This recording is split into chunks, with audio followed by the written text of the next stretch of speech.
This episode of Going in Raw is sponsored by BetterHelp. The holiday season is all about giving, but many years ago when I was dealing with severe anxiety, I wasn't giving myself a chance to define how I gave to myself until I started therapy and learned the tools I needed to cope with my anxiety. So if you're thinking about starting therapy, give BetterHelp a try. It's completely online and designed to be convenient, flexible, and suited for your schedule. All you got to do to get started is fill out a brief questionnaire to get matched up with a licensed therapist, and you can switch therapists at any time for no additional charge. In the season of giving, give yourself what you need with BetterHelp. Visit betterhelp.com/raw today to get 10% off your first month. That's BetterHelp, HELP.com/raw.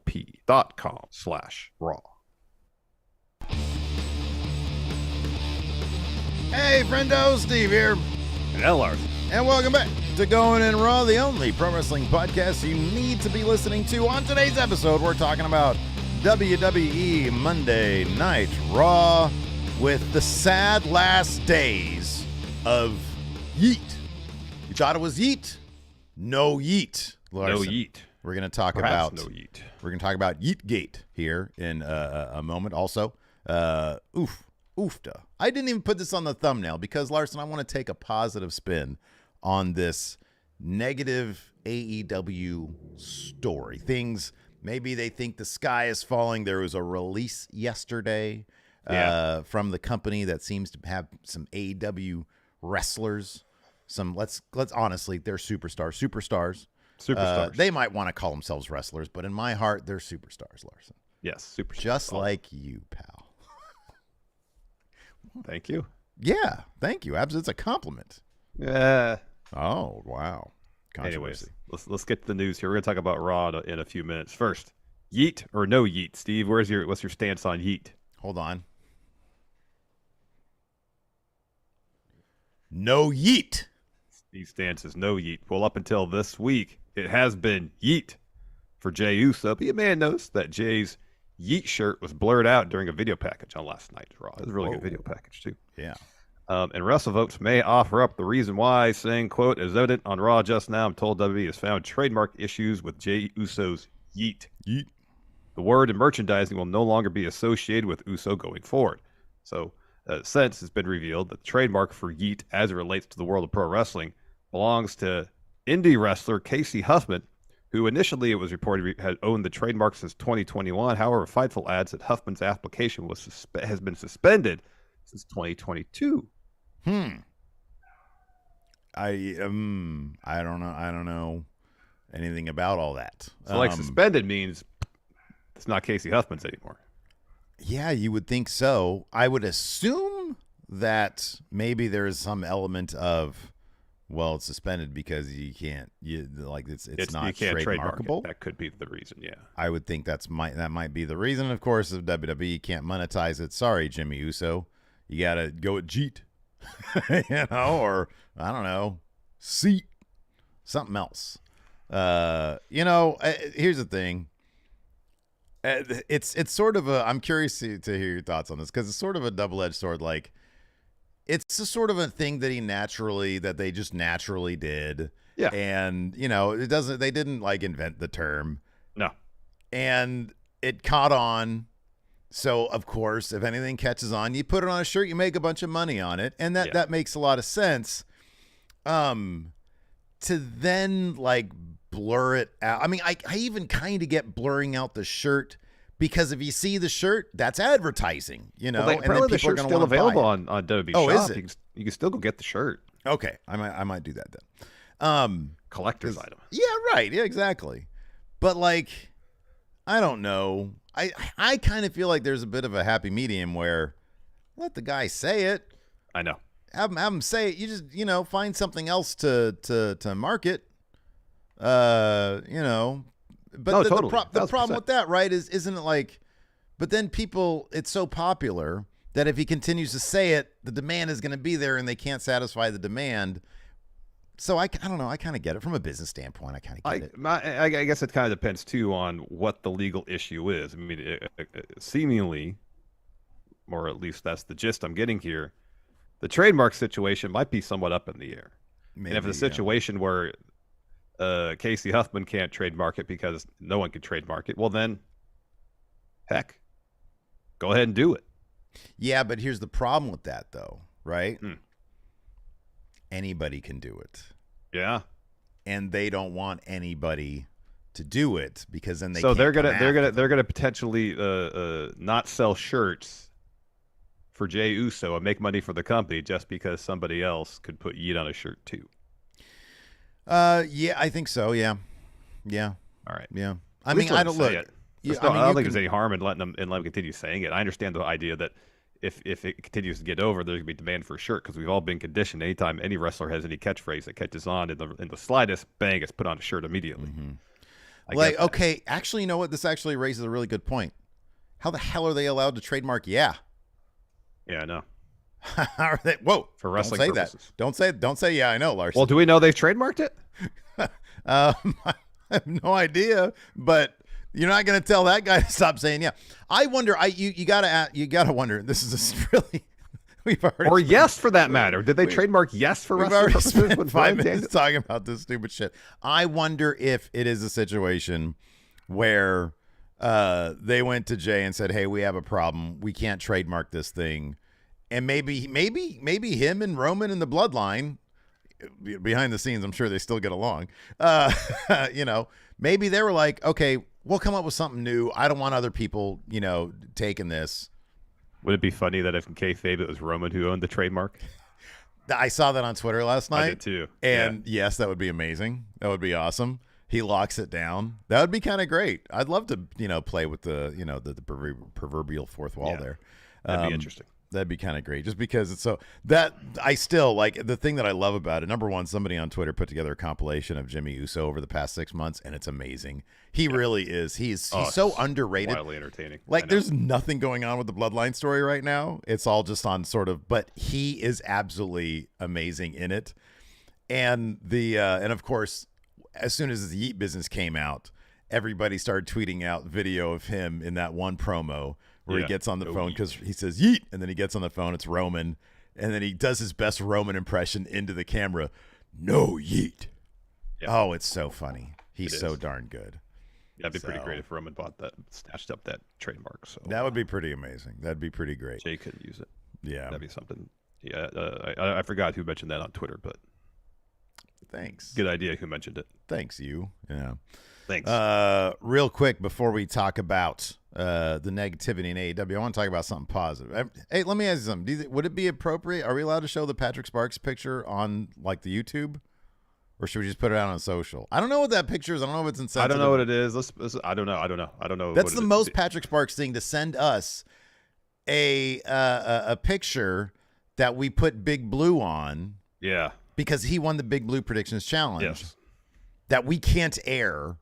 Because it might be seen as like, a bit insensitive to whoever this. I didn't even know if this was a real person when I saw this. I don't know. Like I said, I think I've seen that picture floating around social medias, but I don't know anything about it. Right. So I guess we could put it's like a John Merrick situation, And you put Big Blue on John Merrick. Yeah, sure. Yeah. But I don't know the name of this guy. But Patrick Sparks wanted me to do it. So I assume you want to. So B-Man's here in chat that says, "This is Graham. It's your body if it was built to survive fatal car crashes." Doesn't really answer our question, though, I don't Pat. know what that means. All right, we'll just put it on our socials. Congratulations, Pat. Patrick is a character, man. Winning Big Blue Week Champions 3. Pat's been a friendo for a very, very, very, very long time. He was like in high school, I think. Yeah. He used to submit questions for Matt Chat all the time. Yeah, and they're amazing. So Patrick won the Big Blue Predictions Challenge, and as you guys know, just so you know what we're talking about, as you know or may not know, if you win the Big Blue Predictions Challenge, send me a picture of whatever you want me to put the Big Blue title on, and that's your prize. It's a digital Big Blue title. Well, Patrick sent us a picture of a fella who looks like Graham, apparently. Curious Corey says Ricky and Elliot covered Graham a while back. All right. Coffin says, just when you think you have the answers, Patrick Sparks changes the question. Okay. I don't know if Graham's a real person or not, but check out our socials at Real Going In Raw later on today. I'll post it up there. Okay. I don't think this is a real individual. This is from Wikipedia. Project Graham is a lifelike figure depicting what a human would look like if species evolved to survive car crashes. Okay, Not real. okay. Well, so he's not like a real person then. No. Okay, great. Let me see if I can find Graham here, and we'll do the Patrick Sparks thing. There he is. There's your winner. There's your there's a Big Blue predictions champion, Patrick Sparks, in the form of Graham with the Big Blue title. If you're watching, if you're listening to this, you're not going to see it anyways. You see it on socials, but here on YouTube, congratulations, Patrick. There you go. Yes. There you go. Congratulations, Pat. Congratulations. Oh, man. Anyways, so yeah, let's talk about this AEW business. So, on the latest, Wrestling Observer Radio, aka those other guys, Dave Meltzer talked about the feeling of negativity backstage within AEW. These transcripts come to you via our good friendos over at The Wrestle Talk. Said this: they're grossing a lot of money. It's interesting because today I've gotten so much feedback from people in and around AEW, and it's a lot of negativity right now. And I think some of that stems from the show Saturday night obviously was a very poor crowd. It's interesting because there's a lot of negativity while at the same time the company's grossing more money by far than it ever has the last couple months. It's been very, very successful in that sense. As far as turning profit, that's a very different story. And as far as the value of the company, there's economic aspects of the company that look really good, but there's this feeling of negativity. Understandably, in wrestling, it's always who's number one, and they are far from number one right now. They were a lot more competitive in things like television ratings and attendance and things like that 18 months ago than they are now. So it's kind of just a really interesting thing where you've got a negative perception, which usually comes when the economics are bad, but the economics are not bad right now. But they're still worrisome right now in the sense that when you look at the future and you look at the upcoming shows, you don't see shows that look like you're going to be drawing big crowds in too many places. Economically, they're doing much better than they were at that time when they were competitive with WWE. But the perception is that they're not, because the live shows, the attendance feed a lot of the perception, and the ratings do, because they're the two numbers that people look at. So let's pause there for a second. Yeah. It is an interesting thing because there is a recent report that the Ring of Honor pay-per-view coming up is not, the tickets are not selling terribly well. Last report I saw was under 1,000. That's probably gone up. It was like 996. Yeah, so, it was from WrestleTix. I assume it was the same one I saw for a building set for I think about 3,000. Mm-hmm. They sold maybe a little under 1,000. I was reading House of Wrestling's right up on Meltzer's statement here. Yeah. And like the attendance at Collision this week was not good. Oh wow. You know, and it's fairly often if you follow WrestleTix on Twitter, that is an awesome follow if you're interested in kind of the business side of wrestling. A lot of these AEW shows, Dynamites, Collision, so on, you know, they're in these basketball arenas predominantly. Mm-hmm, yeah. You know, which are set up to accommodate more than 10,000 people. They have the building set up for somewhere between 5 and 6, and they're maybe getting 3.5 to 4,000 people in there. Mm-hmm. Yeah. You know, and yet they've done a good job of masking, you know, the available seats for the TV broadcast, but there's always a few people who will take up that picture of the hard cam side of the arena, which is basically empty. Mm-hmm. Yeah. And use that as an example of how AEW is struggling to draw fans. Yeah. That always happens. It's and this is, by the way, no different than 2018 or so when WWE's attendance was way down. People do the exact same thing back then. They take a picture of, you know, just how many seats are empty. I can only imagine as a wrestler, for example, right now in WWE, the sense of pride they would feel at looking at those sold out basketball arenas, and conversely, the sense of, you know, a negative sense going into these shows and seeing a lot of empty seats. And, you know, even if the business is doing good, it might be a bit unsettling because you might think this isn't as low as we can go. This can get worse. Mm-hmm. On the other hand, one thing to remember is that history has shown us that wrestling is cyclical, you know, for whatever reason, for a variety of reasons. And we were just talking in the pre-show about butterfly effects. You know, the Jack Perry versus Hook match led to where we're at right now with CM Punk, for example.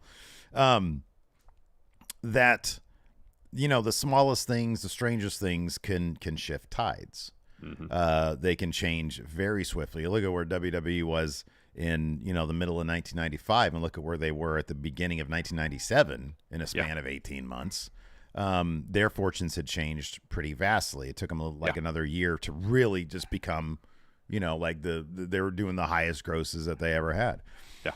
So that's all to say that, hopefully for the good of the business, they're able to get out of this. Now, they can't. Dude, you got to think that this situation would be seen at the top by Tony Khan as a way to, okay, how do we get out of this? How do we turn our tides? What's our attitude era shift going to be? Because, and you and I have talked about it a lot on the show, there have been some obvious moves that have not panned out well. Trying to fill 5 hours of compelling television, man, that's a lot right there. And I personally think that's been one of the things, is dilution of product. There's oversaturation. It's too much. Yeah. And part of it might be especially on the heels of QT Marshall leaving the company. There seems to be maybe a bit of a battle within AEW as far as what AEW is going to be or wants to be now into the future. So that kind of dovetails with what the next aspect of this story. So sure. Perhaps one source of negativity recently, Dave Meltzer reported that AEW's vice president of post-production, Kevin Sullivan, not the Taskmaster. Not the Taskmaster. The Taskmaster did confirm yesterday on Twitter that he was not let go. There are actually two people that I know of in the world named Kevin Sullivan. One of them is the Taskmaster. The other is this TV production fellow. The former vice president of post-production for AEW. So, Kevin Sullivan let go yesterday, as reported by Meltzer. Is what Meltzer had to say about it. Major news behind the scenes in AEW is Kevin Sullivan was let go today. Mike Mansory, the senior vice president and co-executive producer, made the call. So, Mansory is a former WWE employee. He used to work at WWE. Sullivan, no relation to the more famous wrestler, was very highly thought of and had been. That had to be clarified for some people on Twitter yesterday. Even the Taskmaster had to clarify. Right, yeah. Sullivan was very highly thought of and had been with AEW from the earliest days, coming over from Impact. Sullivan built the entire AEW post-production team that was based in Nashville, so there are a lot of questions going around regarding what happened, past the feeling that the original AEW has changed greatly. So on Wrestling Observer Radio, Meltzer expounded more upon Sullivan's dismissal, saying, quote, "There's a lot of people that were not happy about this today, which is one of the reasons I think why there's a lot of all-day hearing negativity. Because he's been there from the start, and there's this feeling that the company is changing. The feeling that it's changed to become something that it wasn't. And this is another sign of the idea that they took a guy from WWE and replaced I can't even say replaced because there were two different jobs. Mike Mansory is the head of production at the shows, and Kevin Sullivan was the head of post-production. But the idea that they brought in a guy from WWE and put him above the guy who had the ability to get rid of that guy. So that was for the people who had been there from the start. I could see where there's another thing of WWE guys taking the place of guys who were here from the start. Yeah. So I guess I wonder if there's a worry. We're not there. We don't know. This is pure speculation. Pure speculation. Of some within AEW, whether it's in the locker room, production, wherever it may be, what department they're in, what role they fill in the company. That is the identity of AEW kind of in doubt? Are they going to? Do they want to be WWE light in terms of how they present their show and their product? Are they going to kind of stay true to what AEW was founded on, or are they going to explore something else? Yeah, I mean, those are all questions they're going to have to figure out. The thing about this idea of identity, what is AEW? It's such a abstract one, nebulous, as you like to say, that it's hard to get a grasp on. It's not like. So in 1990, I just mentioned this, 1995, we were in the new generation of WWE, right? Vince was going for, in 1995, he was going for an aesthetic that looked like it was 1991, because in 1991, he was firmly rooted in 1987. Yep. And styles were changing quickly, but he was always behind the curve on all that. Yeah, shit. by a good half decade, yes. If you think about it, he really was. Because in 1997, when they stumbled upon the Attitude Era, talk about an identity shift and a clear vision of identity.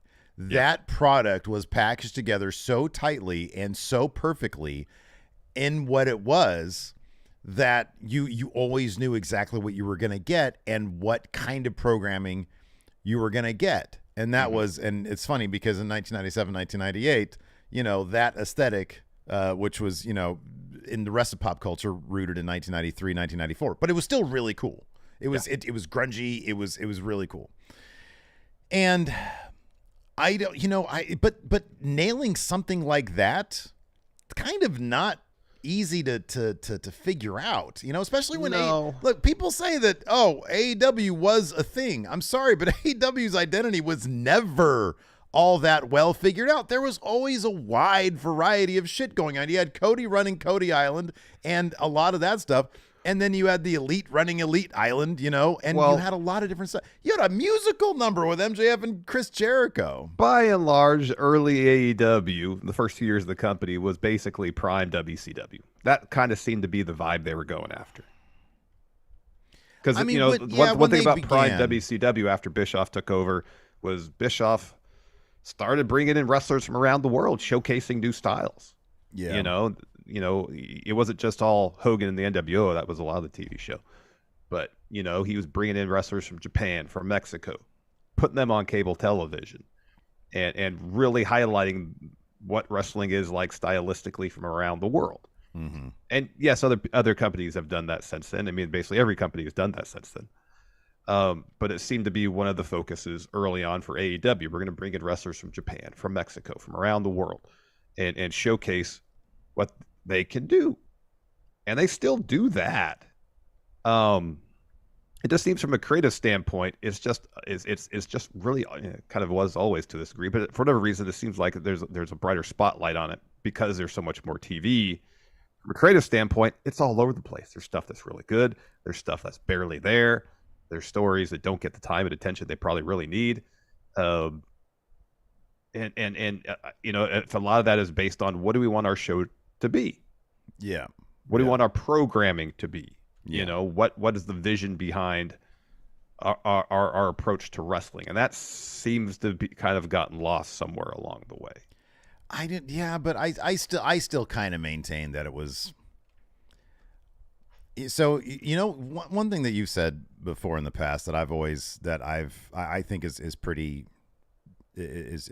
savvy is every musician has at least one great song in them. Yep. Right? Yep. Yeah. The musicians who have many, there are not that many people in the world. That's why you have so many one-hit wonders, right? Because everybody has like one really good song in them. Yeah. Back in 2019 when this started, I remember one of the things that I would always question is where are we going to be a year from now, 2 years from now, 3 years from now? Because when you're starting something new, you're chock full of good ideas, It's like how many go back to musicians analogy, sorry to interrupt.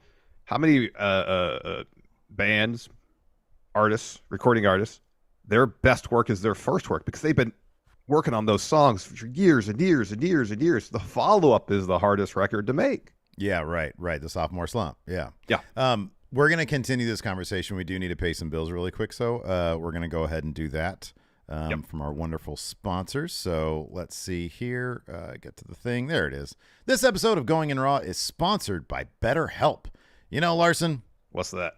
The holiday season is all about giving. And regardless if you get gifts or not from your loved ones, you get to define how you give to yourself.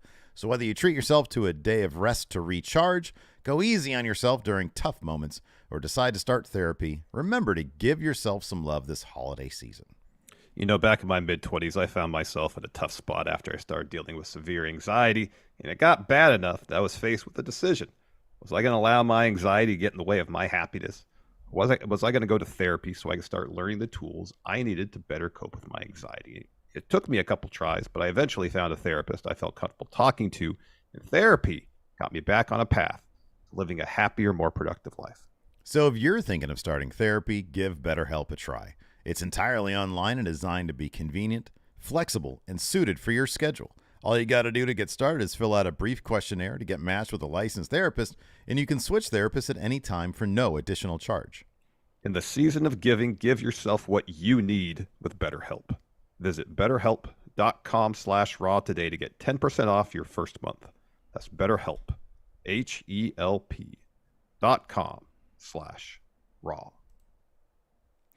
So getting back to it, one thing that I've also thought about is the idea of how long can a wrestler in one place remain super relevant without some amount of reinvention. Like Seth Rollins reinvents himself like constantly, like he cycles every 3 years or so into a new iteration of himself. I mean, Why? Chris Jericho, people like Matt Hardy. Yeah, there's countless people who reinvent themselves. Yeah.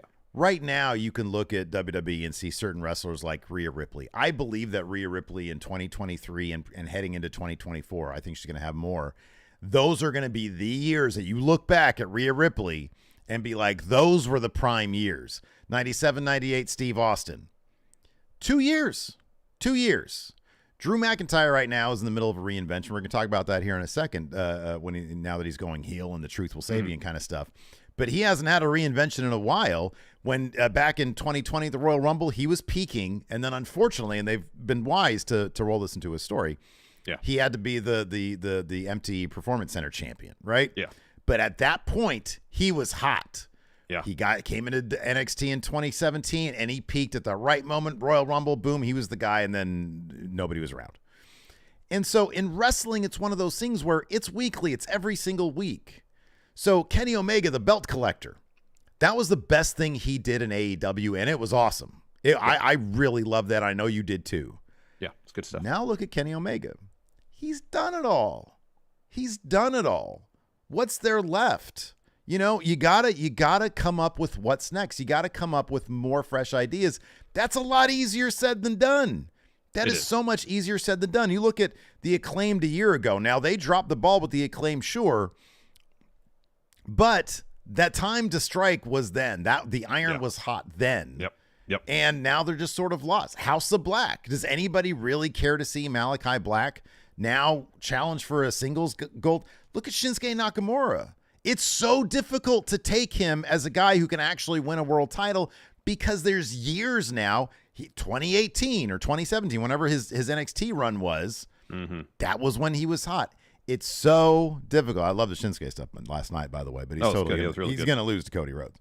Oh, absolutely. On Raw, probably. Point is, you can have you can have so many good ideas. Eventually, you're going to need more good ideas. Yeah. And for one guy to be doing all this stuff, Tony Khan, it just seems like the company's kind of I think it's more a matter of the company's run out of steam as opposed to as a whole. And back then, by the way, 2 hours. With that roster they have, they can book a killer 2 hours. Now you got to expand to 5 hours. There's only, and you got Swerve, probably one of the most exciting guys on the roster. Well, he's only going to take up about 20 minutes of that 5 hours that you have. Yeah. So then you got to figure out how to make everybody else vital so people give a damn. I think that's a bigger issue than the identity crisis. They've been around for so long now, and it's only been, 4 years, coming up on 5 years. 5 years.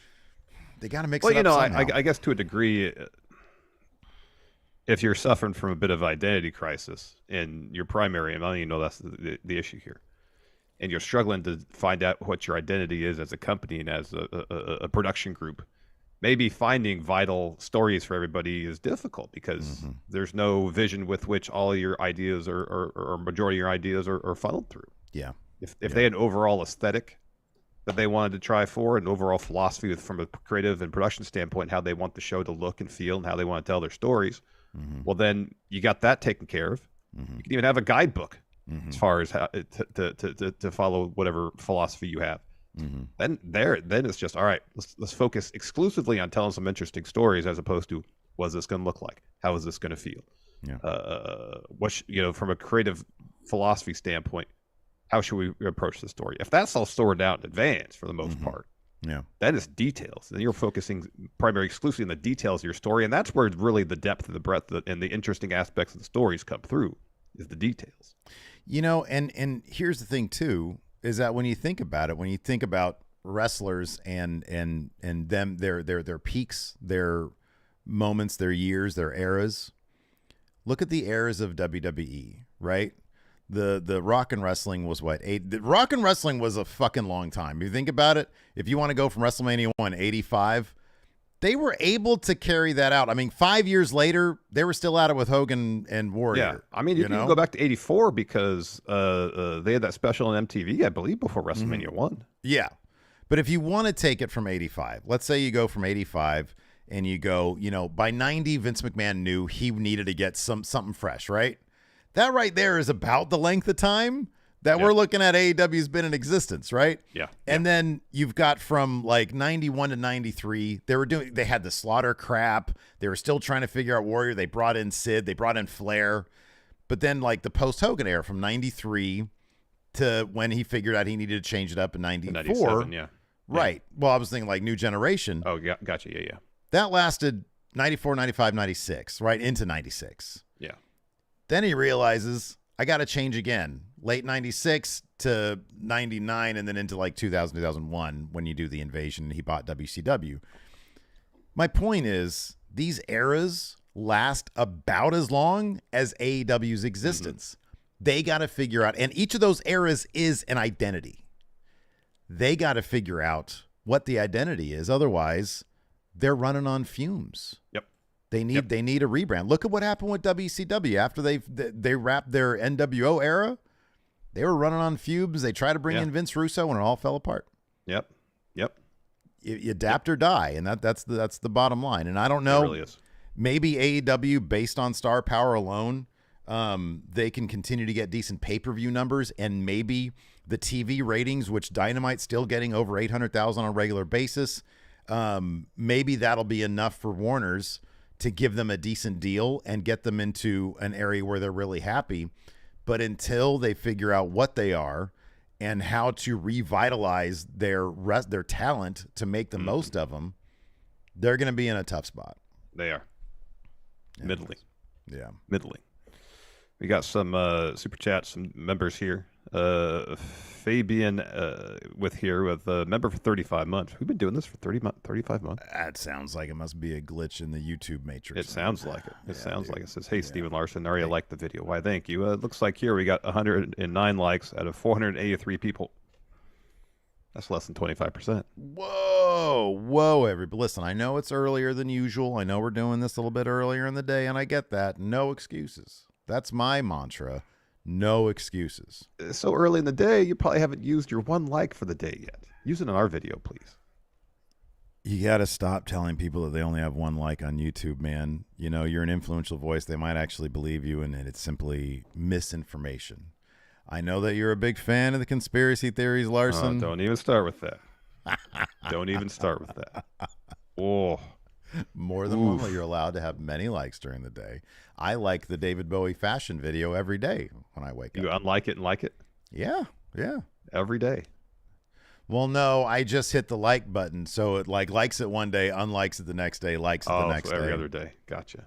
Yeah. Brian Moore here with the super chat says, "Hey, friendos, moving out of my awful house I've been in today." He says, question. Thank you for the life update, but then he has a question. He says, yes. Are there not enough clean finishes anymore? You know, I kind of felt like Raw could have benefited from one less clean finish last night, if I'm being honest. Yeah. You said it could have used one less clean finish? Oh, the main event? Yeah. Oh, okay. Let's dive into it. Let's talk about Raw now that we're 34 minutes into the show. Now that we're 34 minutes into the show. So Drew McIntyre's heel turn was more or less solidified last night. Oh, my God, yeah. He coming off the promo he gave a week or two ago where, you know, he saw Seth during their last match and saw him as vulnerable, and he had sympathy for him. Mm-hmm, he says, if I want to be a champion, I got to get rid of that. And sure enough, he got rid of that when he was facing Sami Zayn. He saw Sami's knee was hurt, chop blocked him before hitting a Claymore, and then went backstage and beat the hell out of his knee even more. Yeah. And so after the end of the main event, when Jey Uso lost cleanly, Then Drew McIntyre comes out and attacks Jay. Mm-hmm. Now, I'm not necessarily saying one result or outcome could have been better than the other, but I want to pose the question. Mm-hmm. Everybody's going to have their own ideas on it. Given that Drew McIntyre's beef with the Bloodline is they actively cost him the championship against Roman, would have been fitting for Drew to do the same to Jay. Because it seemed like there was a moment there where Seth almost had the realization that, oh, Jay's going to very well beat me right now. When he's on his knees getting up and Jay hits him with that one, the super kick. If Jay had hit the splash right after, Drew comes out, pulls Jay off the pin, hits with the Claymore on the floor, puts him through the announce table just like it went on the show. Would have that been a more effective result for the match to build up more heat for the Jay-Drew McIntyre feud as opposed to Drew just attacking Jay after he already takes a clean loss? It was a pay-per-view level main event. It was a really good match. Well, let me ask you, because now I'm sort of rewinding everything. That's a tough one, because you have this amazing match where you're right. The story almost necessitates Drew McIntyre getting involved. Jay has no claim to a title shot at this point. No, none.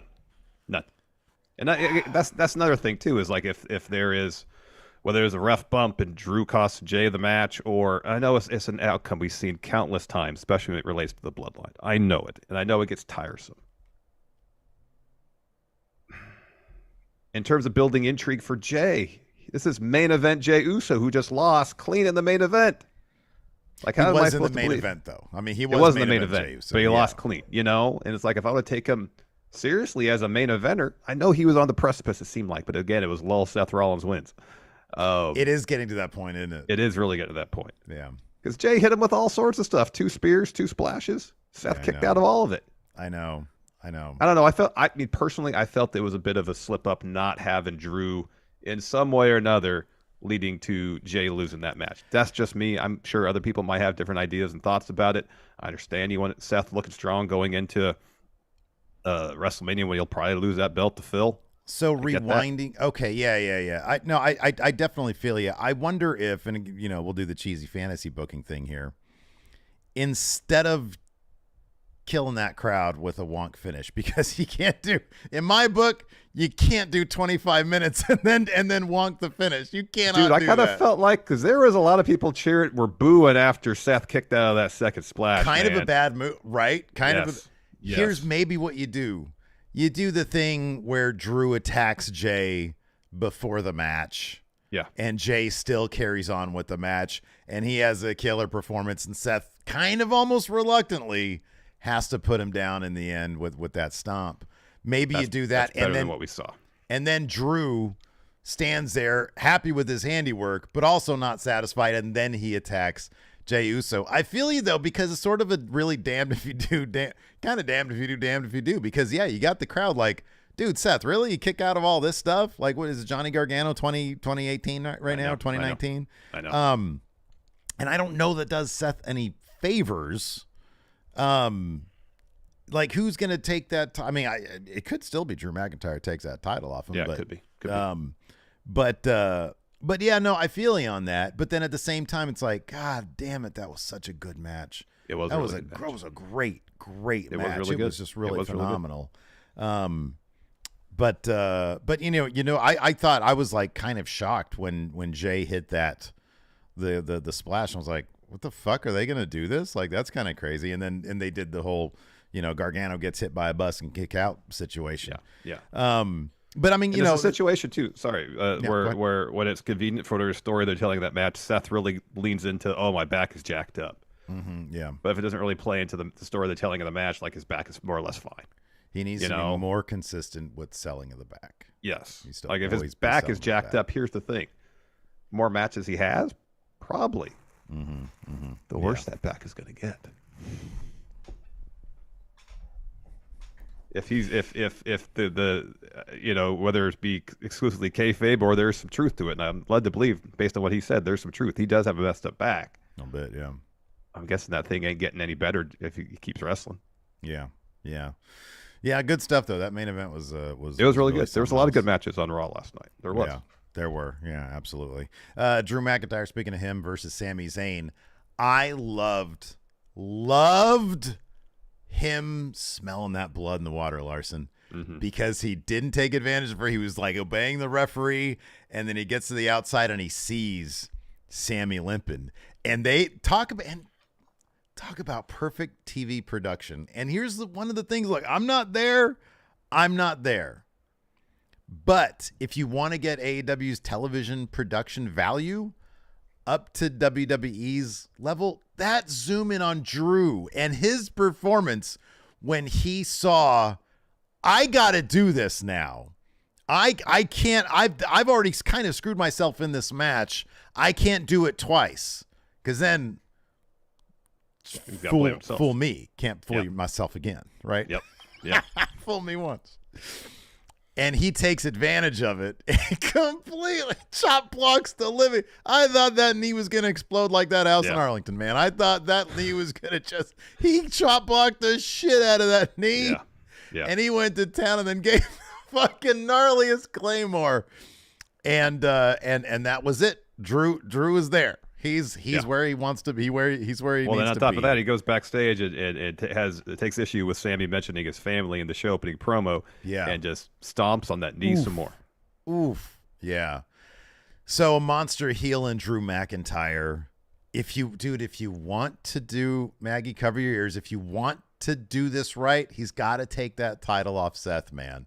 There's nothing like an indestructible heel champion, because that gets him right back to face territory, and a monster face at that. Yep. So yeah, I thought the Drew stuff last night was really, really good. Really good stuff. Me too. My worry is, though, that we're going to have Seth Drew again at the Rumble. And Drew, even though is going to take advantage of Seth back, because during that match, he'll sell it. And then Seth Rollins wins still somehow, some way. You know what you could do? So he's carrying that belt into WrestleMania against CM Punk. What if you do this? What if they are confident they get CM Punk versus Stone Cold Steve Austin, and Seth drops it to Drew at the Rumble? Hey, what if he enters himself into the Rumble, has to take out my dude Cody Rhodes to win the Rumble, or he gets they do the desperate Seth thing where he's got to look, man, we just talked about reinvention, right? He's been doing this crap for a while now, right? Crowd's booing him when he gets wins. What if he's like, I got to get back down to basics, and it's like, young boy Seth Rollins, he's doing anything he can to get back to WrestleMania. He walks in the challenger against Drew. Maybe. And they give Drew, whatever that would be, a 6, I guess it'd be a 5-month reign. 4-month reign. 4-month reign. Yeah, you're right, because it's from the Rumble. Yeah. And Seth walks in as the challenger. I mean, that's a way to get people back. People want to see people chase stuff, man. If you're a good guy and you're a champion. More interesting on the chase, yeah. He really Champion is. Seth isn't that interesting, personally speaking. It's just once you start to become the theme song. That's why I love whenever he takes the sunglasses on. I'm like, okay, cool. He's gonna spit some truth now. That's cool. Yeah. Aussie here are some bits. Says, I love Seth, but they need to do something to protect Jay, especially after Drew ate him 2 weeks ago. Like give Seth a sneaky win where he rolls through the final splash, or stomps him away like knocking him. Or wonk the finish with Drew, and Drew beats Seth, and you could do Jay versus Drew moving forward with more heat. Yeah, I just felt like the way the finish of that match went down, it was like, all right, you're not maximizing the heat and maximizing the storytelling potential here. Yeah. Do you hear my dog barking? Because she's been barking just like nonstop. Oh, just like a little bit, but it's all good. She's trying to protect the homestead. It's all good. Lord knows the friendos have heard plenty of my dog. Yeah. So Raw kicked off with Drew McIntyre spitting some truth. He says, it's been a minute since I did this, but welcome everybody to Monday Night Raw. He says, the land where it feels, where everyone has lost their minds. Liars, hypocrites, cowards. You can get fired, go do what you want to do, come back, and you're instantly forgiven these days. He says, we got Seth trying to pull a fast one on Drew. He could have given that title shot to anyone. I beat Jay 2 weeks ago. I deserve a shot. Seth metaphorically slapped me in the face, so I actually headbutted him in his stupid face. Speaking of Jay, he's capable of an apology. Ooh, He ran to Randy with his little tail between his legs. Oh, I'm sorry, Randy. Jay, your time is coming. Who am I forgetting? Oh, yeah. Sami Zayn. That brings Sami Zayn down for a breathy promo. Yeah. So he says, Drew, clearly you've got lots to say about everybody. If you have something to say it to my face. Do you want to do? Oh, yeah. Do you So want to be Drew says, McIntyre? he says, oh, I do, Sammy. Last week you tried to say how alike we are. We're not alike. As usual, for me, it's the truth. You're the one person in the world who deserved to get screwed over by the bloodline. You were part of them, a little lapdog. You joined them because you were running from me. Then you screwed them over. What the hell did you think would happen? You deserved it. And here's the thing. No lies are being told by Drew McIntyre, Larson. Nope. So Sammy says, I'll say you're right about one thing. I was wrong. I thought we were alike, but the more truths I hear from Drew McIntyre, the more I know that we aren't alike. I'm not delusional. I don't point my finger at other people for my own shortcomings. Another difference is when I lost in front of my family, when I let everybody down during my huge chance, what you know what I did? I stayed hungry. I stayed motivated. It led me to victory, the main event of WrestleMania. So I got my redemption. I made my family proud. Do you think you're making your family proud? And that was low. Was not happy about that. That was low. You know, when you can't come at you with the truth, Sami Zayn, you're just gonna hit him with like the person. That's messed up, man. And then Drew, pissed off, through gritted teeth, says, one of us are not walking out of here. Get me a damn ref and ring that damn bell. And sure enough, Sami Zayn did not walk out of there. Nope. Oh, man. So this was really good stuff, of course. They gave it tons of time. Basically, the first half hour was the stuff we just mentioned and then this match. And this first match, yeah. And anyways, Sammy busts up his knee at some point in the match. Towards the finish, he goes for a blue thunder bomb. Drew blocks it. Sammy clubs away at him, but Drew avoids it and hits a Glasgow kiss. Drew sets up for a Claymore, but Sammy hits a boot and a blue thunder bomb to get two. Sammy and Drew exchange some chops. Sammy kicks Drew and leapfrogs over him, but his knee gives out. Sammy then sends Drew out to the floor and goes for a running dive, but his knee is too hurt. So he sort of collapses a little bit. Ref starts checking on him. That's when Drew realizes, this is my time. I got to do this, and I'm not going to hem and haw about it. So Drew gets in, hits a nasty chop block. The ref is like, what are you doing? Backs him up. And as Sammy's starting to get up, he just hits a Claymore out of nowhere. Yeah, that's right. The ref was actually helping Sammy up. And Drew gets a Claymore on him. And then he goes for the pin, and he has to tell the ref, get down here and count. Yeah. So the ref does, and he gets the win. It was really good stuff. And then he says something like, the truth shall set you free. So yeah, I don't know if he needs the catchphrase. Maybe to sell some T-shirts. I don't know, but it was for sure. They can't trademark that phrase. They can try, I guess. Was that already trademarked? I mean, I know I've heard that before, but yeah, that's a phrase that I've heard as long as I've been on this earth. Little baby Larson, truth shall set you free. Anyways, we're backstage. Shayna's warming up for a match against Nia. Zoe walks in. Byron comes in for an interview and asks Shayna about the match. And Shayna says, look, I have one goal. It was me who put Nia on the shelf 2 years ago. I'm going to remind her of that tonight, limb by limb. And she walks past Zoe. Zoe follows her out. Mm-hmm. Then we had a really, really well done Jey Uso video package. No yeet, though. No yeet. No yeet. So yeah, I wouldn't really have to go over that. It's just a really, really good video package. Talks about his story. After that, trainers are looking at Sammy. Jackie informs us, starts talking to us about what's going on, but Drew runs in, starts beating the shit out of Sammy again, screams at him, stomps the injured leg. Pearson security runs in. Pierce is screaming for medical, and we head to break. Good job, Drew. We see a replay after the commercial. Sammy's in the trainer's room. Jay walks in, tells him it's going to be okay, but no yeet. No. Oh, and he asks where Drew is. He's like, where's Drew? Then we're backstage with Becky Lynch and Byron.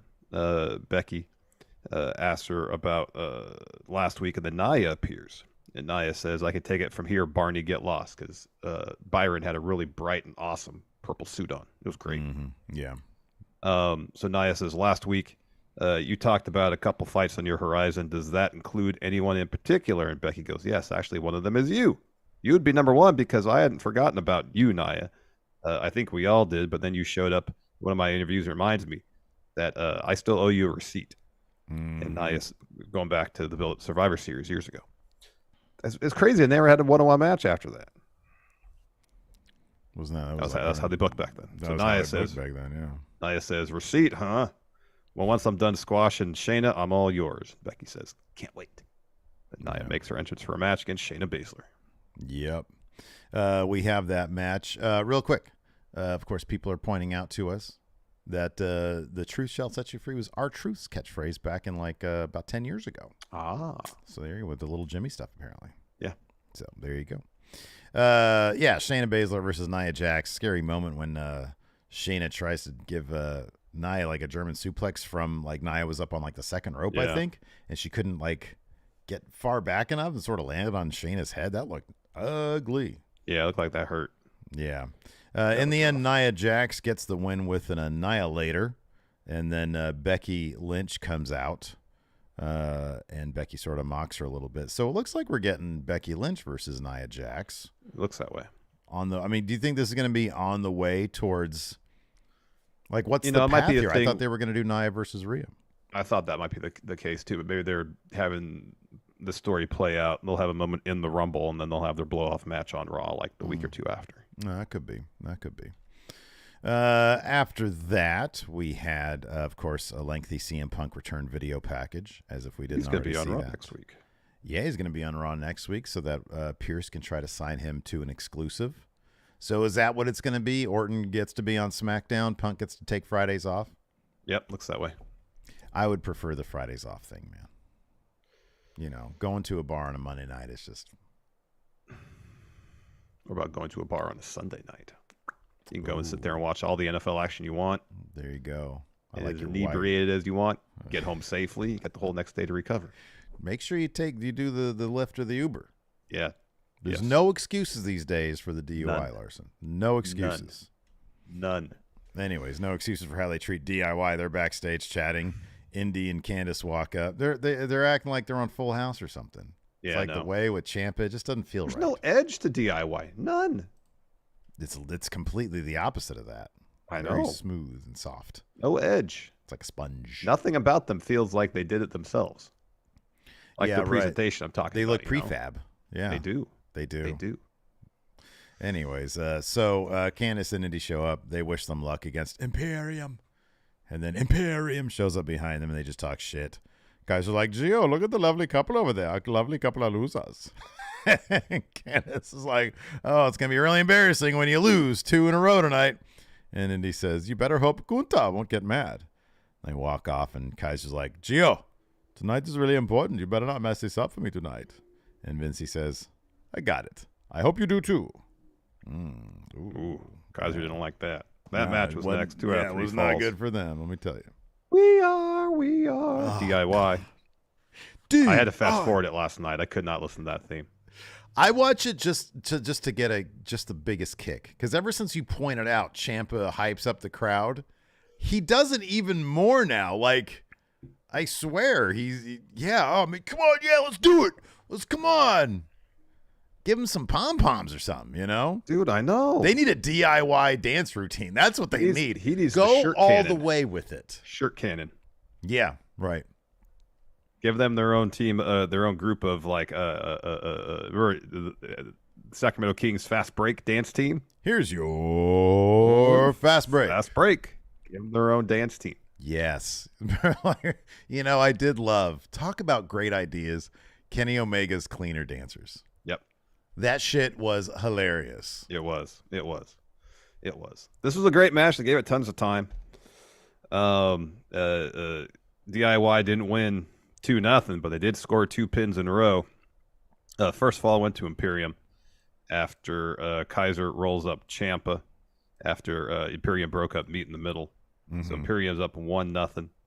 Second fall happened pretty quick. John Gargano fights off Kaiser, who hits Tilt-A-Whirl facebuster, then knocks Ciampa off the apron. Vinci tags in. Double team drop kick on Gargano. Vinci gets a 2 with that. Gargano fights out of a nerve hold.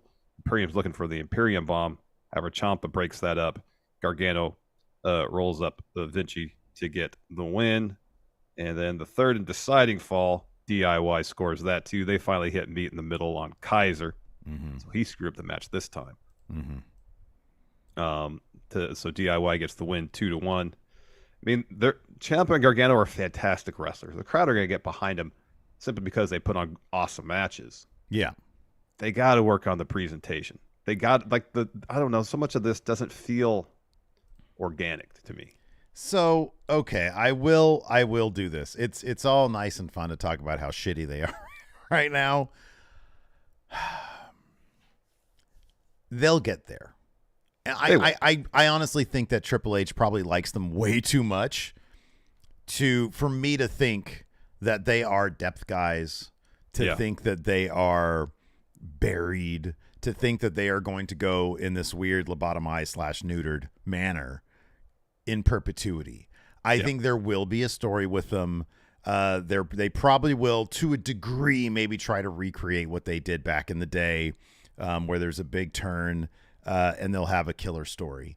The thing about Triple H that everybody sort of that I'm realizing anyways is that he's very deliberate pacing out his stuff.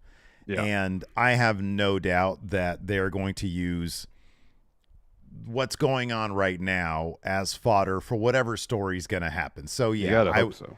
I would definitely say this is completely a wait and see situation. It's fun to talk shit about it now because it is hilarious. Ciampa hyping the crowd up. It's so funny because it seems so out of character. Yeah. But yeah, I kind of feel like we're gonna eventually get, them feuding. That's what it needs to be. Feuding. It's gonna be them feuding. Where Ciampa's like, I got back together. You had me out there trying to get the crowd to cheer for me. My theme used to be Chorus of Booze. Yeah, right. Like if they end up splitting the tag, who is John Chambers here in the Twitch chat says need to split the titles. Yeah, and there was rumors that they're going to split the tag titles. They have new titles made up, and they're going to do that at some point. Yeah. Hopefully they do. Hopefully this rivalry between Aldis and Pierce will make it. Maybe that's the idea. Their rivalry will be such that if you're on Raw, you ain't going to SmackDown. If you're on SmackDown, you ain't going to Raw. And we'll have, like, by next year's Survivor Series, just a killer brand versus brand thing. Yeah.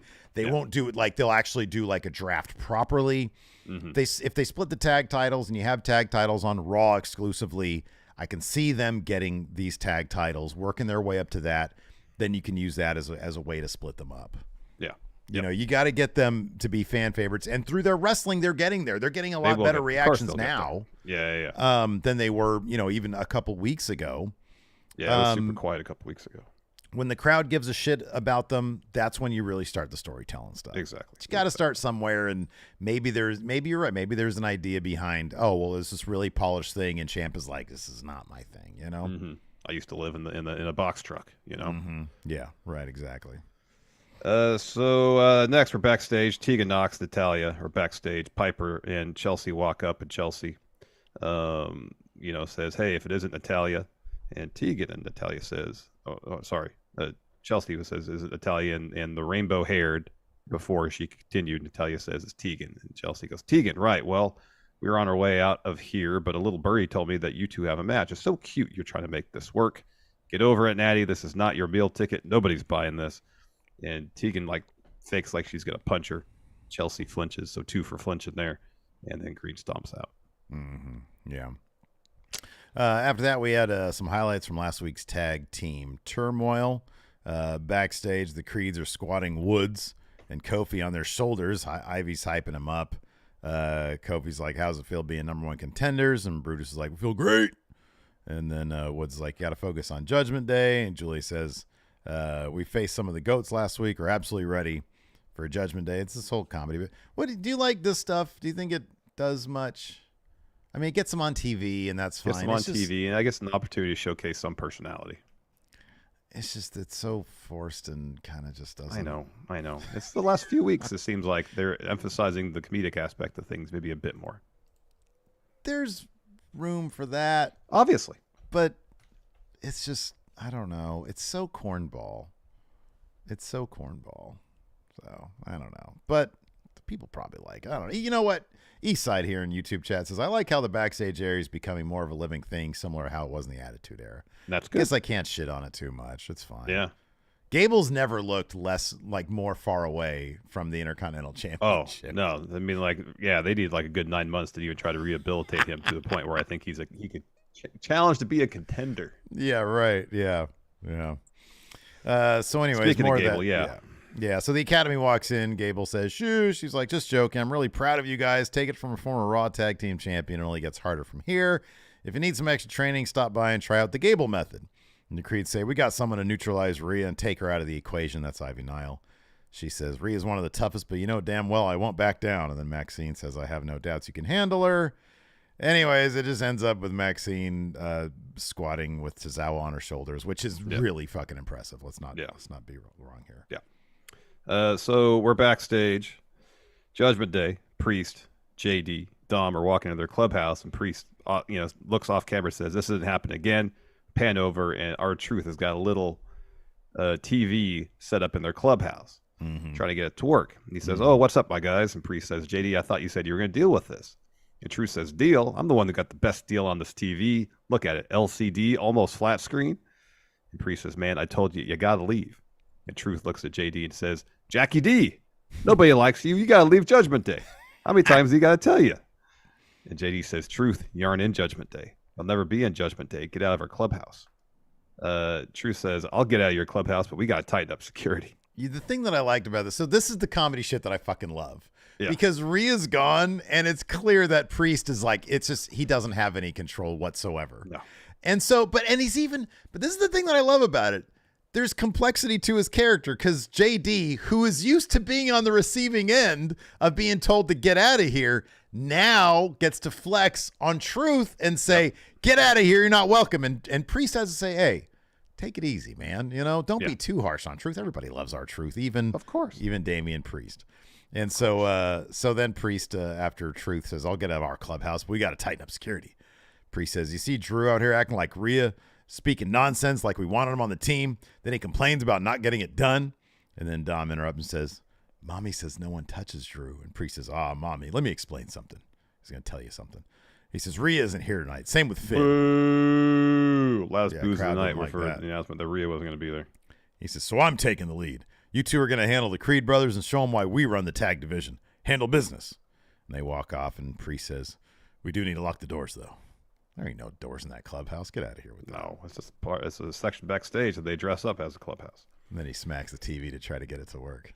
It's those little things. That's the shit. I know I complain about one comedy bit. I love this shit. I guess it's just whoever it is you like, Yeah, exactly.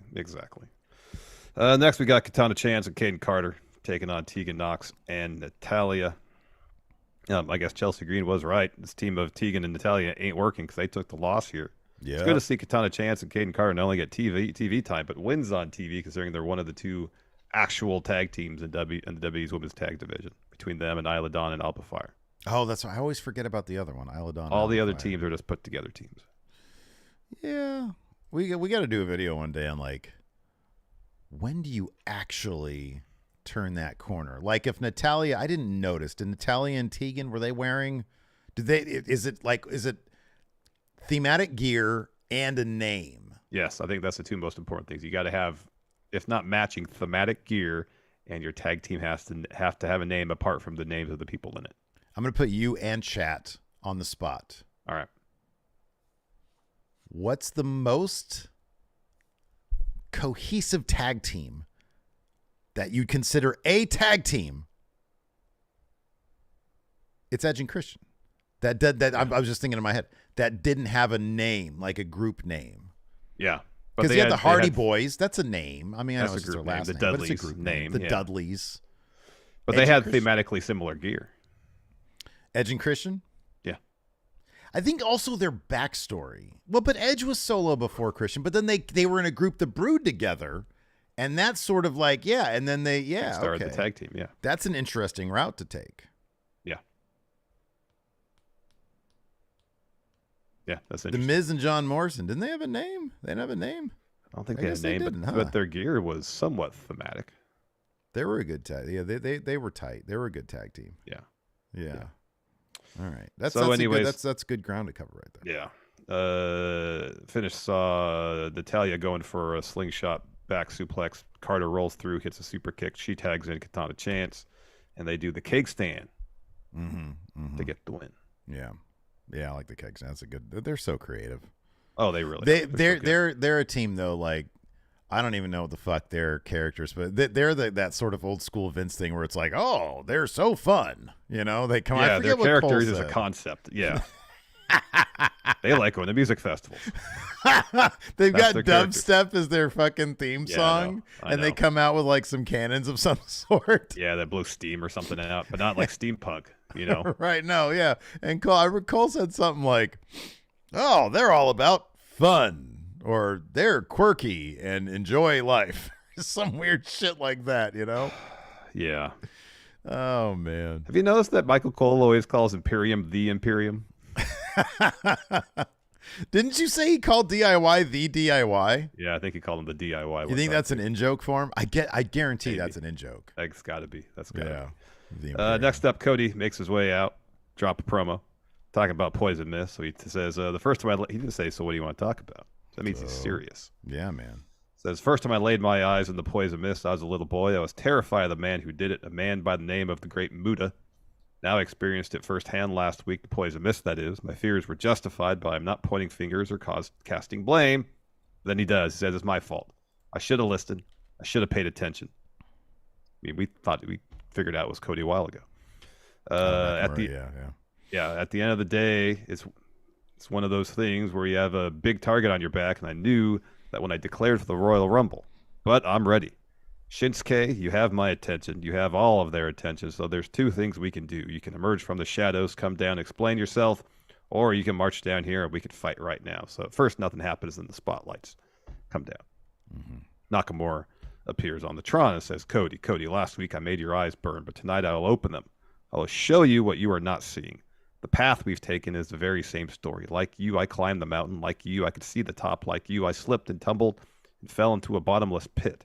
And it's Cody, showing, sorry not to interrupt, but it's showing his Winning the Rumble, his losing at Rumble WrestleMania. win, his WrestleMania loss to AJ.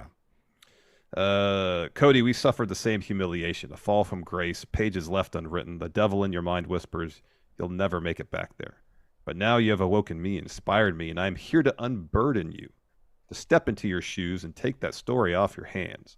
I never got to finish my story, so now you'll never finish yours. So Cody looks around and says, you think our stories are the same? I appreciate you explained to me why you attacked me, and we may have walked a similar path, but I don't rate you or respect you. I never run from a fight. You say we're the same, prove it. If there is any time, Larson, any time to give us a Brock Cena match where Shinsuke just explodes with like 5 Kinshasas in a row to do that's the entire match, and Cody takes that big L. Yeah. Now's the time. Do that shit. Don't do the lull. Cody wins. Who's number one? Cody Stan Larson. I've talked about. I believe it's you, Steve. Yes, I've talked about dressing up as a child. Go see Cody Rhodes and get a handshake from him. But the guy's got to lose a little bit, and Shinsuke needs some winning, man. Yeah, against a huge name. Against a big name. Against a future probably Universal Champion. Yeah. Have Shinsuke just fucking lay him out. And yeah, you catch him off guard, and sometimes that happens. That happened to Brock and Goldberg. Yep. You catch Cody, shock everybody, Kinshasa. He do this. You have Nakamura act like he's going to miss him. Cody evades that. And then when he moves to evade the miss, that's when Nakamura takes advantage. Right. Oh, man, that could be so cool and so effective. That's what you got to do. I know. And then show close-up of crying child. I'm so sad now. Exactly. Because Cody's got to think at that moment, maybe Nakamura is right. Maybe I don't get to finish my story. Because now it seems inevitable at this point that Cody's going to finish the story. He needs adversity, and we need to think as the viewers that there's a chance that he won't finish his story. I know. You got to put doubt in the viewer's mind. Otherwise, it seems almost obligatory. He should beat Gunther. Speaking of which, Gunther appeared and wanted to talk to. Fast forward this whole thing with Jay. Fast forward a little bit. Yeah. So we see earlier when Drew beat Sammy, then attacked him backstage. Pierce is backstage. Jay walks in, asks about Sammy. He says medical still evaluating him. Jay says, if this Drew problem ain't finished, I'm going to get him again. And Pierce says, last thing you need is some vendetta ruining everything. And Jay says, man, come on, AP.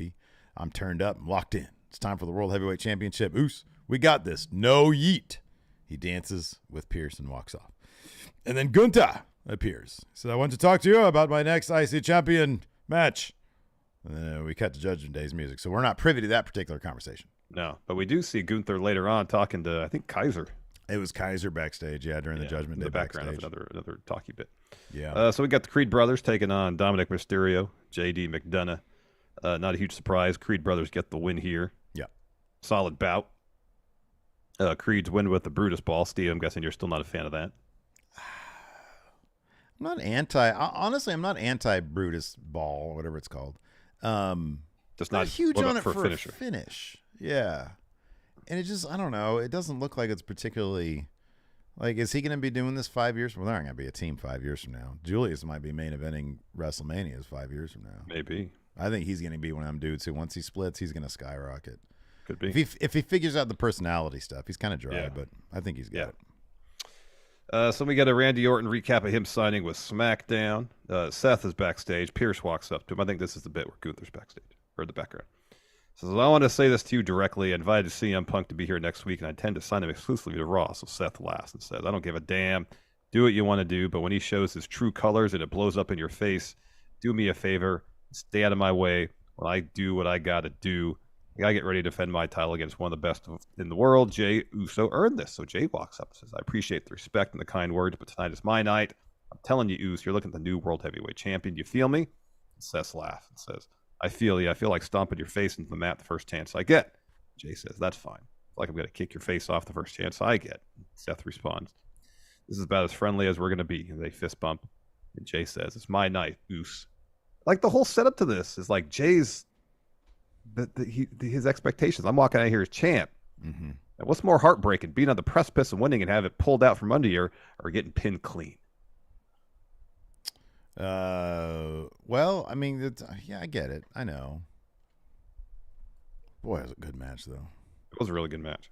Yeah. So anyways, backstage, this is where I don't know why I remember this so specifically, but I was like, man, they had to block 3 guys. That's why, because like they had to block all 3 guys in this shot and have Gunther and Kaiser back there. I love that shit.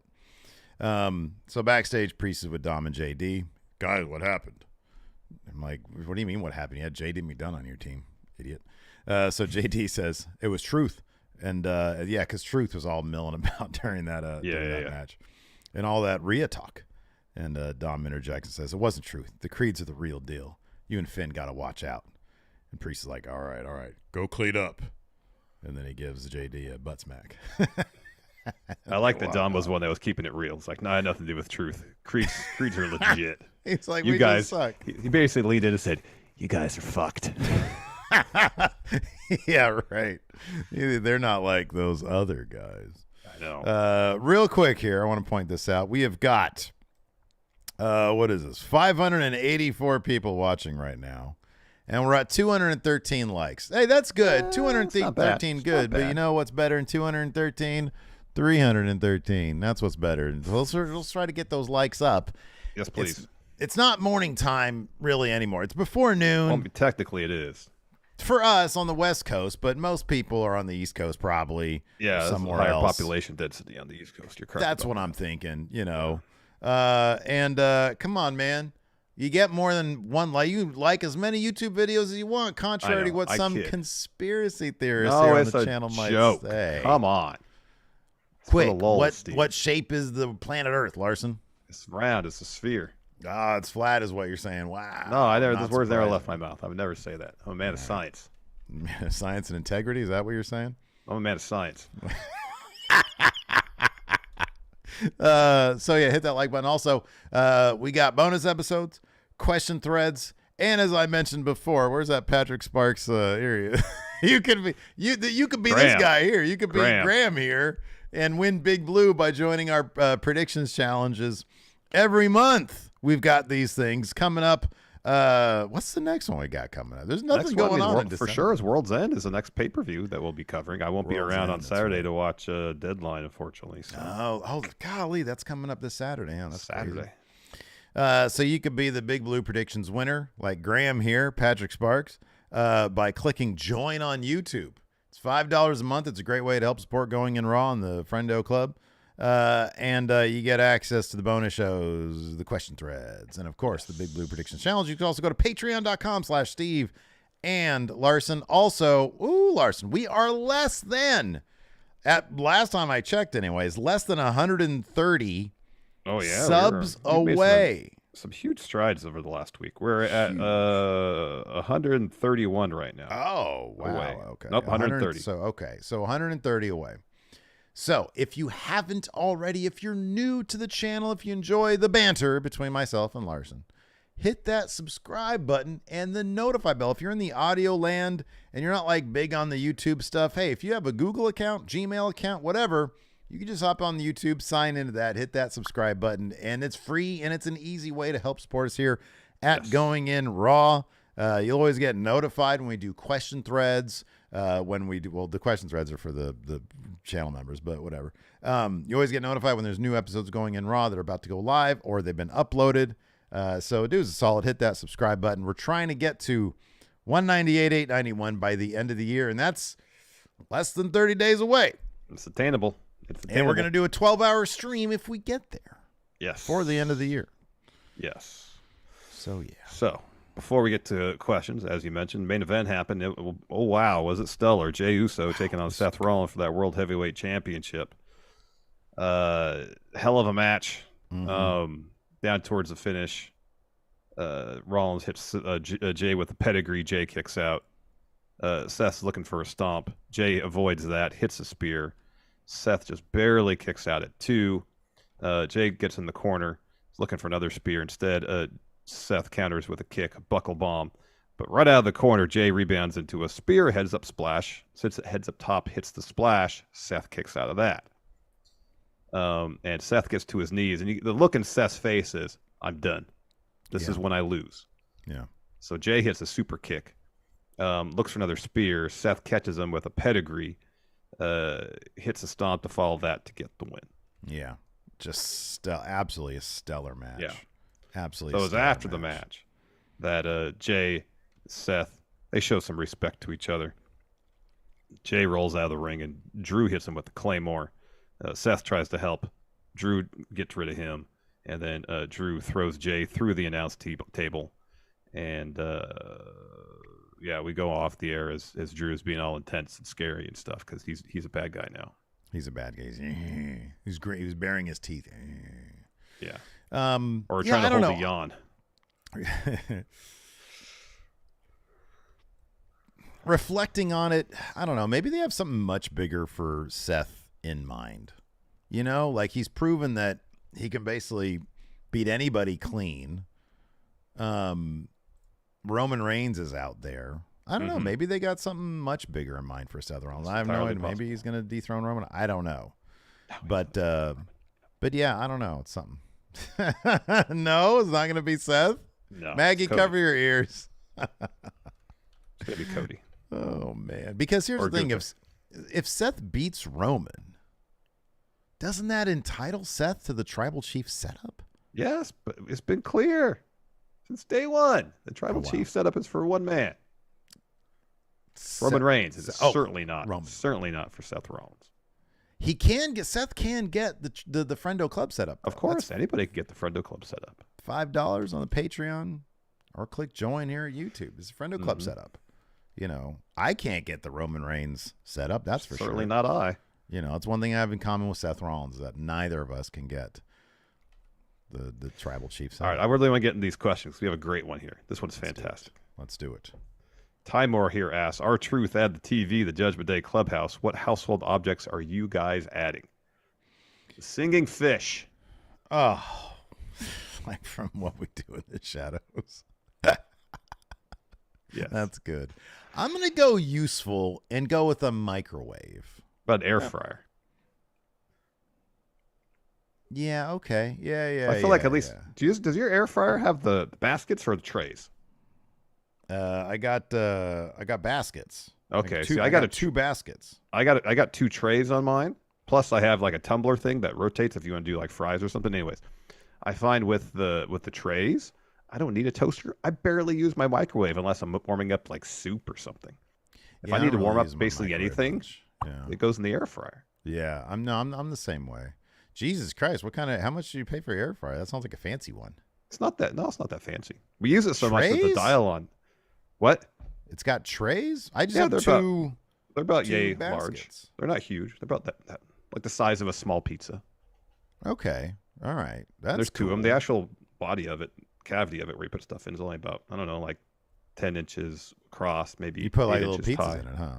Yeah. Little personal pizzas. Yeah, you can do that. Interesting. It's the way to go. Yeah, the trays are great.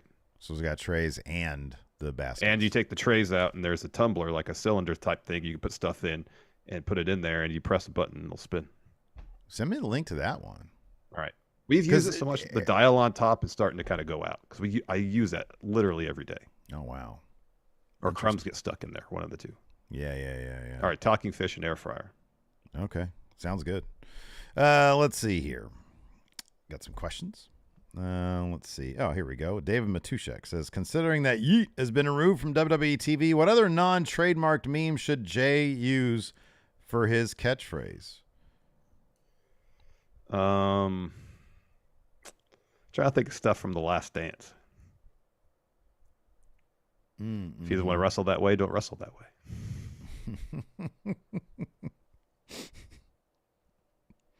I took it personal. I took it personally. That's good.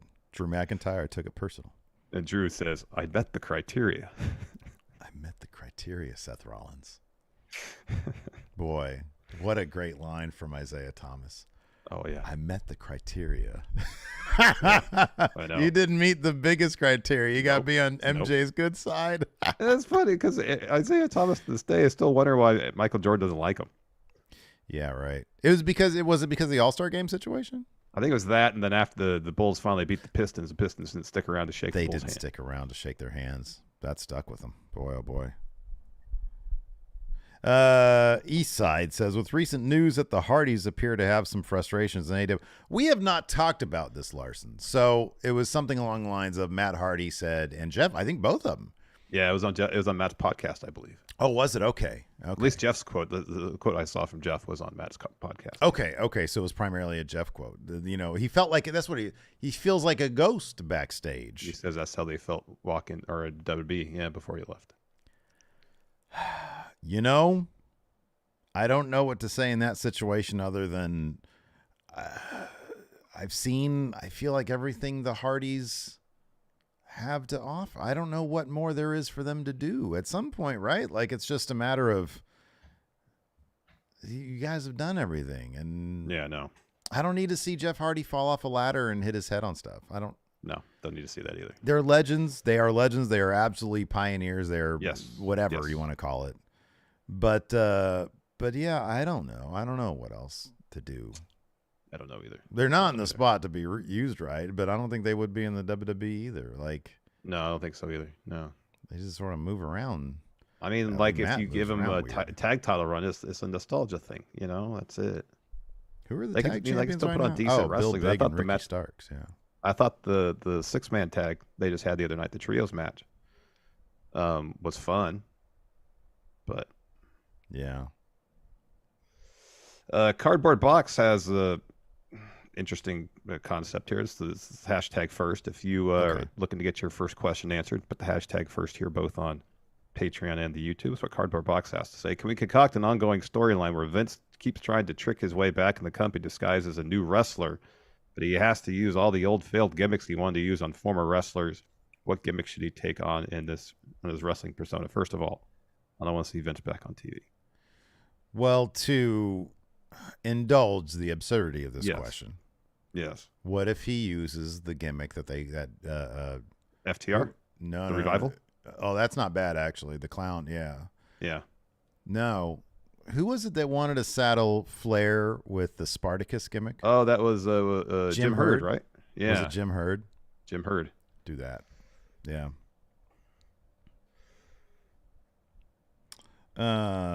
Do you think... Oh, sorry. John Hosey, former Big Blue Predictions champion, says... Two times. Do you think that Nia Jax's return... I mean, look, I love John Hosey, but he's no Graham. Do you think that Nia Jax's return to the company has been a success? I'll be honest, I do. I think I've always liked her character work, and I know she pisses a lot of people off. Yeah. And yeah, that I don't know. Like she is what she is in the ring. But I don't know, I like Nia Jax. I think she's fine. Yeah, I don't mind her. Like Yeah, if she goes away, I'm not gonna be disappointed. Yeah, but now that she's back, I'm like, okay, it's fine. Yeah, right. It's fine, and it is what it is.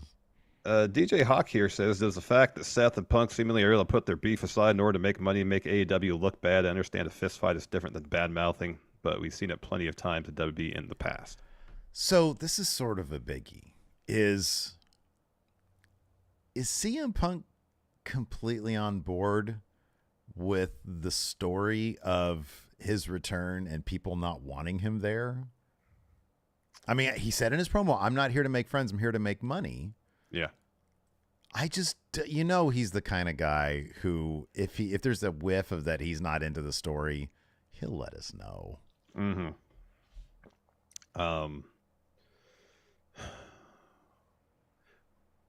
If one of the things that's motivating Phil to come back is to improve his legacy, improve the perception of him as an issue backstage, and they literally tell a story of him in front of cameras not being an issue backstage and being the guy that says that he's an issue backstage. Mm-hmm. That's him, at least in terms of what's happening on cable television, rewriting that whole narrative, Steve. Mm-hmm. Yeah. So he might be really into it. Yeah. And then Seth having to shake CM Punk's hand afterwards, be like, "You really love this place as much as I do, don't you?" Yeah, right. It's because here's the thing. I really appreciate his work when he's inspired and he really likes what he's doing. I really do. And I'd like to think that that's what we're going to get out of him in WWE. And I just hope it's not a case of like, oh, well, they're using real life drama to, tell my story and all that kind of stuff. And then he just gets passive aggressive on his IG or whatever. Yeah. Cool guy McRadman says, thinking about the possibility of Okada to WWE, would you give him a manager / mouthpiece? He says, I was thinking MVP would be perfect given his history in New Japan, and they've actually wrestled one another as well. Man, I just sort of let the presentation do what it's doing. Why not do, like with Shinsuke or with Okada, what they're doing with Shinsuke? Those promos with the subtitles are fucking awesome. Fantastic, I know. Like you can get what you need out of the body language and the delivery. Mm-hmm. Dude, I don't speak a lick of Japanese. But whenever Okada would get on the mic, I'd always be super down with it, and I'd rely on commentary to do the translation. Yeah. But if they can just find a way to, do the subtitles or translations or whatever, yeah. Fuck, I'd love that. Have Michael Cole, sit there and translate for him at commentary. I don't know. We're all adults. I don't want somebody talking for him. I really don't. No. He looks like $1 million. He's got those awesome robes. He just carries himself like a star. Mm-hmm. Yeah. Yep. B-Man here asks, wrestlers keeping their eyes open during pinfalls can be a good tell to a close pinfall not succeeding. How would you get the point across to the ref that you understand a kick out instead of staring directly at them? I noticed at least one instance during Sammy and Drew. Sammy was not looking at the ref and still counted out. He still kicked out. Yeah. Sammy had like a 2.99999. It was like a 3.01, man, on one of those. Yeah, I mean, I don't think you need to communicate to the ref. If the ref knows the finish, it's going to know that, all right, this isn't the finish, so there's going to be a kick out coming. Mm-hmm. I think they look at the ref's hand to make sure they kick out before 3. Yeah, I don't know, man. Some of them get it really, really close. Let's see here. John in Alistair voice says, was Steve saying who he'd be as a wrestler? Trent Seven / Eddie Kingston. That'd be me. Who would Larson be? Give me 2 wrestlers that you could combine into one wrestler that would be you. Who's someone that's average height but like pretty slow, and it has a lot of hair.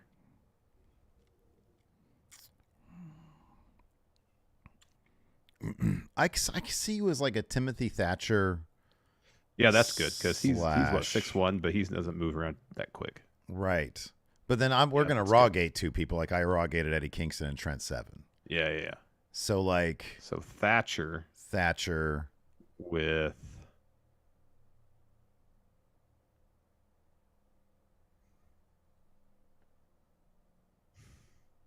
I know. I think Thatcher's pretty spot on in a lot of ways. it's just Thatcher. It's just Yeah, you, it's just Thatcher. Okay. I'm going to say this. How about this? I'll put Thatcher, and you'll appreciate this, Lou Thez.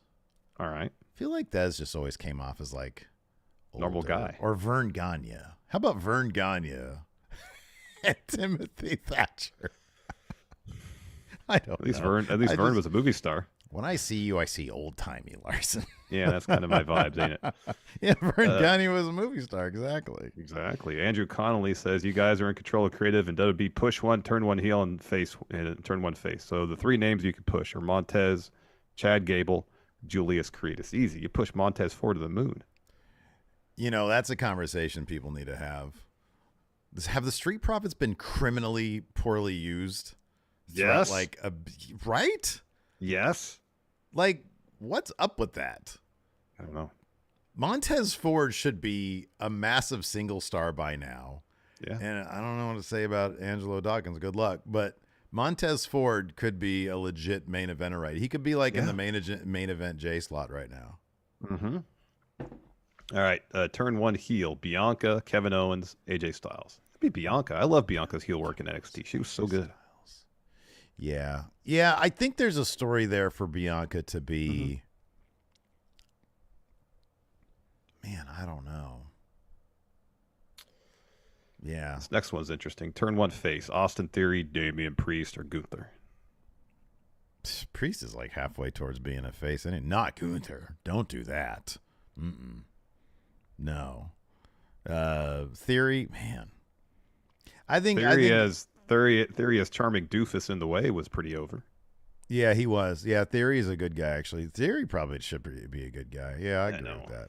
I agree with that. Yeah. That's all the questions. Do we have any more hashtag first questions over there? Do not over here, no. All right, cool. Anyways, that's going to do it for the show today. Thanks, everybody, for tuning in. We appreciate it. Till next time, we'll see you around. Goodbye. Help support Friendo Club by going to patreon.com/Steven Larson or clicking join at youtube.com/Steven Larson. Access to bonus episodes, question threads for the Going In Raw podcast, and entry to our monthly wrestling predictions challenges. Join the Friendo Club today.